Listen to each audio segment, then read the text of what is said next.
Perbedaan kerja Rodi dan Romusha, materi IPS kelas 8 SMP.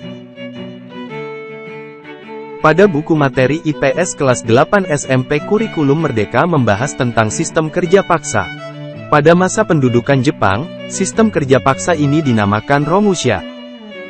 Sementara itu, sistem kerja paksa juga pernah dialami rakyat Indonesia di bawah pemerintahan Hindia Belanda. Nah, kali ini Great Kids akan membahas perbedaan dua sistem kerja paksa tersebut. Lantas, apa saja perbedaan Romusha dengan kerja Rodi? Yuk simak informasinya. 1. Kerja Rodi.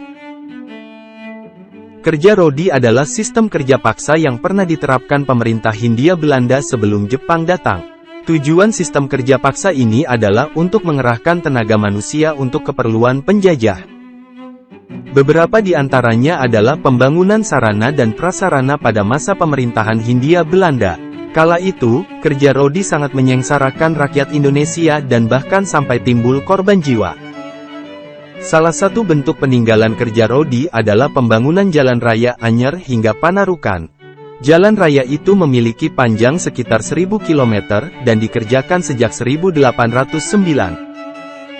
Sosok yang memelopori sistem kerja paksa ini adalah Herman William Daendels yang kala itu mendarat di Indonesia sekitar tahun 1809. Namun setelah kekuasaan Indonesia jatuh ke tangan Inggris, kerja Rodi kemudian dihapuskan oleh Thomas Stamford Raffles. 2. Romusha. Sistem kerja paksa Romusha terjadi setelah Hindia Belanda pergi dari Indonesia. Setelah itu Jepang menguasai Indonesia dan mencetuskan kebijakan kerja paksa bernama Romusha. Disebutkan bahwa kebijakan Romusha ini lebih kejam dibandingkan sebelumnya. Pasalnya, Jepang mengeruk banyak sumber daya alam dan digunakan untuk kepentingan perang mereka.